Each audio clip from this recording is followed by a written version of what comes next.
တူမဟာမဲတော်အတွက်မွေးနေ့လက်ဆောင်ဖြစ်ဂျုံနဲ့ပြုတ်လုပ်ထားတဲ့မွေးနေ့ကိတ်ကိုဆက်တာခဲ့ပါတယ်မွေးနေ့လက်ဆောင်ကိုမြင်တွေ့လိုက်ရတော့မဲတော်အပါဝင်ပွဲလာတက်တဲ့လူအယောက်စီတိုင်းကအံ့ဩခဲ့ရပါတယ်မူးမတ်များကလည်းဒါကတေချာထုစစ်ထားတဲ့အမှုပညာလက်ရာတစ်ခုပဲမိဖျားငယ်ကတော့ဒါကစားလို့ရလို့လားဆိုပြီးပြောဆိုနေခဲ့ပါတယ်အဲ့ဒီနောက်တူမကဒါကကျမကိုယ်တိုင်ဂျုံနဲ့တတိဝရန်နေရပြုတ်လုပ်ထားတဲ့မွေးနေ့လက်ဆောင်ပဲဖြစ်ပါတယ်အထဲမှာပါတယ်မျက်မွန်တီးရတော့မေတော်ရဲ့အာနာတီတက်ခိုင်မြဲဖို့နဲ့အဝါရောင်ရွှေမုံဖြူထားခြင်းကတိုင်းမကြီးတိုးတက်အောင်မြင်ဖို့ပဲဖြစ်ပါတယ်လို့တူမရှင်းပြခဲ့ပါတယ်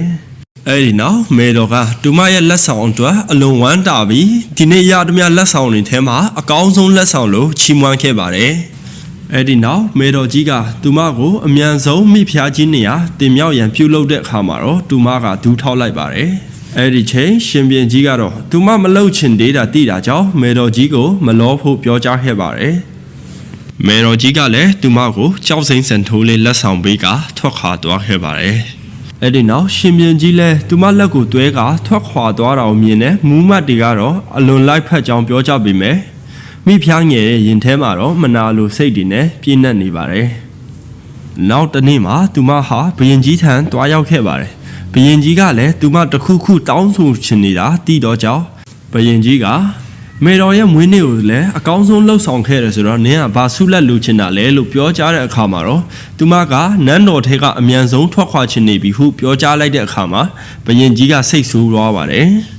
အဲ့ဒီချိန်မှာတူမကလည်းကျမရဲ့အတိတ်ကအမိနေတဲ့မှတ်ဉာဏ်တွေပြန်မြရမလားဆိုပြီးထွက်ချင်တာပါလို့တင်လျှောက်လိုက်တဲ့အခါမှာတော့ဘုရင်ကြီးကအတိတ်ကတူမရဲ့ဘာကြီးတော်ရဲ့ပတ်သက်နေတဲ့မှတ်ဉာဏ်တွေကိုပြန်လို့ချင်နေတာထင်တယ်ဆိုပြီးတူမကိုစိတ်ဆိုးကဘာမှညာမှမလို့ဘူးပြောပြီးထွက်သွားပါတယ်ဒီလိုနဲ့ဘုရင်ကြီးစိတ်မကောင်းသွားတာသိတော့နောက်တစ်ခါကျရင်ဘုရင်ကြီးစိတ်မကောင်းဖြစ်စရာတခုမှမလုပ်တော့ဘူးလို့စဉ်းစားရင်ပြန်လာခဲ့ပါတယ်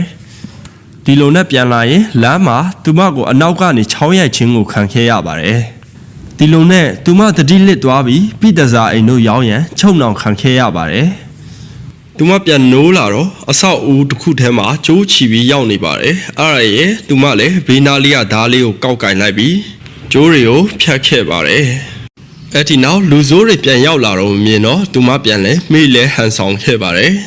သူမကိုလာရောက်စမ်းကြည့်တဲ့အခါမှာတော့လူဆိုးနှစ်ယောက်ကိုသူမတိုက်ခိုက်ခဲ့ပါတယ်ဒီလိုနဲ့လူဆိုးနှစ်ယောက်မိလဲသွားပါတယ်အဲ့ဒီနောက်မှာတော့သူမရုတ်တရက်မူးဝေသွားပြီးမှတ်ညာတချို့ပြန်လဲပျောက်ဆုံးသွားပါတယ်သူမပြန်လဲတတိယလာတဲ့အချိန်မှာတော့ငါပဲနေရာရောက်နေရလဲငါဘဝများကူးလာလားလို့စဉ်းစားရင်လက်ထဲမှာရုတ်တရက်ပတ်စံတချို့ကိုတွေးတဲ့အခါမှာတော့သူမလည်းဘိုက်စားတာနဲ့ဘိုက်ဖြစ်ရင်ပျော်ပါဖို့ဆုံးဖြတ်လိုက်ပါတယ်အဲ့ဒီနောက်တော့သူမဟာအနီးနားမှာရှိတဲ့ဆောင်းကြားမြိုင်ကိုတွားခဲ့ပါတယ်တစ်ဖက်မှာလည်းသူမနန်းတော်အားထွက်သွားတာကိုတီးသွားတဲ့ဘုရင်ကြီးကဒေါသဖြစ်ပြီးသူမကိုစုံစမ်းခိုင်းစေခဲ့ပါတယ်အဲ့ဒီနောက်သူမကမြို့ထဲမှာမိန်းကလေးတွေတွားလို့ရတဲ့တခုတီးသောဆောင်းကြားမြိုင်ကိုရောက်နေတယ်ဆိုတာကိုဘုရင်ကြီးကသိရှိခဲ့ရပါတယ်သူမလည်းသူမပါလာတဲ့ငွေအားလုံးကိုပေးပြီးဆောင်းကြားမြိုင်မှာပျော်ပါနေခဲ့ပါတယ်ဒီလိုနဲ့ယောက်ျားလေးတွေရဲ့သူမပျော်ပါနေတဲ့ချိန်ဘုရင်ကြီးကရုပ်ဖြတ်ပြီးရောက်ရှိလာပါတယ်ဒါပေမဲ့လည်းသူမမှတ်ဉာဏ်ထဲမှာတော့ဘုရင်ကြီးဖြစ်ခဲ့တဲ့မှတ်ဉာဏ်ကိုမမှတ်မိပဲတစ်ချိန်တုန်းကသူနဲ့တညတာပျော်ပါခဲ့တဲ့ကောင်လေးအနေနဲ့ပဲမှတ်မိခဲ့ပါတယ်ဘုရင်ကြီးကသူ့ကိုပြစ်ပြီးစောင်းကြောင်မြိုင်မှာလာရောက်ပျော်ပါနေတဲ့သူမကိုစိတ်ဆိုးနေချိန်သူမကမမှတ်မိပဲရုတ်တရက်မူးလဲပြီးတတိလစ်သွားပါတယ်အဲ့ဒီနောက်တော့တမားတော်နဲ့ပြသပြီးသူမကိုဆောက်ရှောက်ရင်သူမဘေးမှာဘုရင်ကြီးလည်းအိပ်ပျော်သွားပါတယ်သူမပြန်တတိရလာတော့ဘုရင်ကြီးမတိအောင်နန်းတော်ကထွက်သွားရန်ကြံစီခဲ့ပါတယ်အဲ့ဒီနောက်သူမကဘုရင်ကြီးနဲ့ကွာရှင်းစာချုပ်မှာလက်မှတ်ထိုးရန်ပြုလုပ်နေခဲ့ပါတယ်ဒါကြောင့်ဘုရင်ကြီးကိုမေးစေခတ်ရန်ကြံစီပြီးကွာရှင်းစာချုပ်မှာလက်မှတ်ထိုးစေခဲ့ပါတယ်ဒါပေမဲ့လည်းတကယ်တမ်းတတိလစ်သွားတဲ့သူကတော့သူမပဲဖြစ်နေခဲ့ပါတယ်ကွာရှင်းစာချုပ်ကိုဘုရင်ကြီးတွေ့သွားတဲ့အခါမှာတော့အလုံးမဲဒေါသထွက်ခဲ့ရပါတယ်ဒါပေမဲ့လည်းနောက်နေ့မနက်ရောက်လာရောသူမကဒါတွေတခုမှပြန်မမိခဲ့ပါဘူးအစီခမလေးပြောပြမှဒါမျက်လုံးပြူသွားပါတယ်အဲ့ဒီနောက်တော့သူမဟာဘုရင်ကြီးထံတွားရောက်တောင်းပန်ခဲ့ပါတယ်သူမကဘုရင်ကြီးကိုကျမအယံမဲ့တောင်းပန်ပါတယ်ဘုရင်ကြီးကကျမအပေါ်အယံမဲ့ကောင်းပါတယ် ဒါပေမဲ့ကျမနန်းတော်မှာမလုံခြုံတော့ဘူးဘယင်မင်းကြီးကျမကိုနန်းတော်အပြင်ဖက်မှာပေးမနေချင်ဘူးလားလို့ပြောတဲ့အခါမှာတော့ဘယင်ကြီးကလူလင်ရောငါကိုတော်ရှိနေတွေ့နင့်ကိုဘယ်သူမှရံမပြုတ်စီရဘူးလို့ဂတိပေးခဲ့ပါတယ်အဲဒီနောက်ဘယင်ကြီးကသူမကိုထိခိုက်အောင်ပြုလုပ်တဲ့လူကိုစုံစမ်းပြီးမြို့ပြင်ကနင်ထုတ်ဖို့ဆုံးဖြတ်ခဲ့ပါတယ်သူမမရှိတဲ့အတော်တွင်းမှာတော့သူမရဲ့ဂျုံခင်းကိုမိဖျားငယ်ကအပိုင်စီးပြီးလောက်ကင်နေခဲ့ပါတယ်မေတော်ရဲ့အမိတ်ပဲလို့အကြောင်းပြပြီးသူမရဲ့ပတ်စံတွေရောဂျုံခင်းကရတဲ့အမျက်တွေပါအားလုံးအပိုင်သိမ်းခဲ့ပါတယ်အဲ့ဒီနောက်တိုင်းပြည်မှာကက်ယောဂကြာရောက်တဲ့အတွက်ကြောင့်မင်းကြီးလက်ငွေအရန်လိုနေတာမို့သူမကအဲ့ဒီပတ်စံကိုမရရအောင်ပြန်တောင်းရန်ဆုံးဖြတ်ချက်ချခဲ့ပါတယ်ဒီလိုနဲ့သူမဟာမိဖျားငယ်ရှိရာထံသွားပြီးလက်ဖက်ရည်ခွက်ထဲမှာအစိတ်တစ်မျိုးထည့်ပြီးမိဖျားငယ်ကိုတောက်ခိုင်းစေခဲ့ပါတယ်အစိတ်ထည့်ထားတာကိုမတိပဲတောက်လိုက်တဲ့မိဖျားငယ်ရဲ့မျက်နှာကရားရံလာပြီးအဖုအကျိတ်တွေထွက်လာပါတော့တယ်အဲ့ဒီနောက်သူမကအဲ့ဒီယောဂါကိုမကုတရင်ချက်ချင်းပဲတည်လိမ့်မယ်တကယ်လို့နင်းမတည်ချင်ငါစီမှာဖြည့်စည်းရှိတယ်အချိန်မီသေးတယ်နင်းငါစီကဖြည့်စည်းလို့ချင်တော့ငါစီကယူသွားတဲ့ပတ်စံတွေချက်ချင်းပြန်ပေးလို့ပြောကြားခဲ့ပါတယ်အဲစကားကိုကြားလိုက်ရတော့မိဖျားငယ်ဟာအလွန်ကြောက်လန့်ပြီးချက်ချင်းအစီခံဖြစ်သူကိုပတ်စံယူပြီးပေးခိုင်းစေခဲ့ပါတယ်ပတ်စံရပြီးသူမထံဖြည့်စည်းတောင်းတော့အခါသူမကဒီယောဂါကတမခောက်လိမ့်ပြီးတမရွက်ပြုတ်တောက်တာရဲ့တက်တာဝါလိမ့်မယ်လို့ပြောကြားခဲ့ပါတယ်။တရက်မှာသူမပေါင်းတင်နေတဲ့ချိန်ဘယင်မင်းကြီးရောက်လာပါတယ်။ဘယင်ကဒီတညတာကိုသူမနဲ့အတူကုံဆုံးချင်လို့လာတာပဲဖြစ်ပါတယ်။ဘယင်ကသူမရဲ့မျက်နှာကိုကင်ကြည့်လိုက်တော့နေရဲပြီးပူနေပါတယ်။ဘယင်ကလည်းနေမကောင်းအထင်နဲ့နေမကောင်းလာမေးကြည့်လိုက်တော့သူမကလည်းကောင်းပါတယ်ပြောတဲ့အချိန်မှာတော့ဘယင်ကြီးလည်းအထင်လဲသွားပါတယ်။အဲနောက်ဘယင်ကြီးကနင်းကငါရဲ့ထိတွေ့ရမှာတော့အလောက်ထိမုန်းတီးရလားငါကတော့နင့်ကိုချစ်လို့အရာရာအားလုံးတီးခံပြီးလိုက်ရောပေးခဲ့တာဒါပေမဲ့လည်းနင်းကတော့ငါဘာကြီးတော့ပဲလေးစားအားကြနေတာဒီညတော့နင်းငါ့ကိုကြိုက်တီဖြစ်ပါစေမကြိုက်တီဖြစ်ပါစေအတူနေရမယ်လို့ပြောဆိုခဲ့ပါတယ်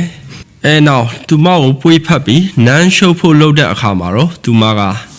သမင်းစားပြီးသွားမတိုက်သေးတာကြောင့်အနံ့ထွက်မှာဆိုပြီးသွားတိုက်ဖို့စဉ်းစားခဲ့ပါတယ်။အဲဒါကြောင့်ဘယင်ကြီးနန်းရှုပ်တာကိုတားလိုက်တဲ့အခါမှာတော့ဘယင်ကြီးကသူကငါနန်းရှုပ်မှတော့မလိုလားပဲဘာကြီးတော်ပဲတတိယနေတယ်ဆိုပြီးပြန်လဲအထင်လွဲသွားခဲ့ပါတယ်။အဲနောက်တော့ဘယင်ကြီးက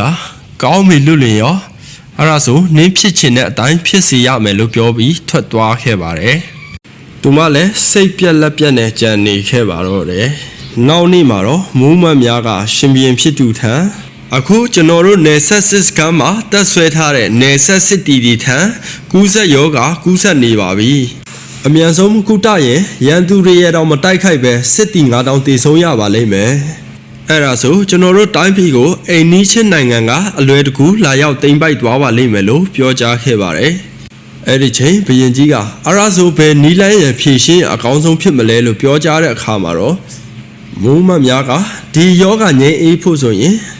တချိန်ကဆေးပညာမှာအလွန်တော်ခဲ့တဲ့မိဖုရားကြီးကိုစီလွတ်မှတာအဆင်ပြေမှာပါလို့မိုးမများကပြောဆိုခဲ့ပါတယ်။အဲဒီချိန်ဘယင်ကြီးကလည်းမိုးမများပြောဆိုတဲ့အတိုင်းပဲဆက်လုပ်ကြလို့အမိန့်ပေးခဲ့ပါတယ်။အဲဒီနောက်သူမကရှေ့တန်းကိုဆေးကူတောက်ဖို့တွားရောက်ရန်ပြင်ဆင်ခဲ့ပါတယ်။အစီခံမလေးကတော့သူ့ရဲ့တခင်မကိုစိတ်မချလို့ငိုယိုနေခဲ့ပါတယ်။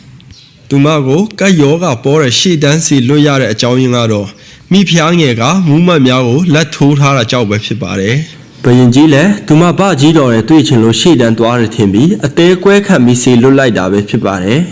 ။အဲ့ဒီနောက်တော့သူမဟာအစေခံဖြစ်သူကိုနှုတ်ဆက်ပြီးစေကူတောက်ဖို့နန်းတော်ကနေထွက်သွားပါတော့တယ်။နန်းတော်အပြင်ဖက်ရောက်ရင်ဘကြီးတော်ရဲ့ဘယင်ကြီးရဲ့သူမရဲ့သုံးပွင့်ဆိုင်အချစ်ဘလို့ဆက်ဖြစ်မလဲဆိုတာတရားဖုံးတယ်။တရုတ်ဆက်လန်းကောင်းလေးတွေကိုမနာတမ်းတင်ဆက်ပြီးသွားမှာမို့ဒီဗီဒီယိုလေးရ comment မှာ high ခဲ့ပြီးကျွန်တော်ရဲ့ YouTube channel လေးကိုလည်း subscribe လုပ်ပေးကြပါအားလုံးကျေးဇူး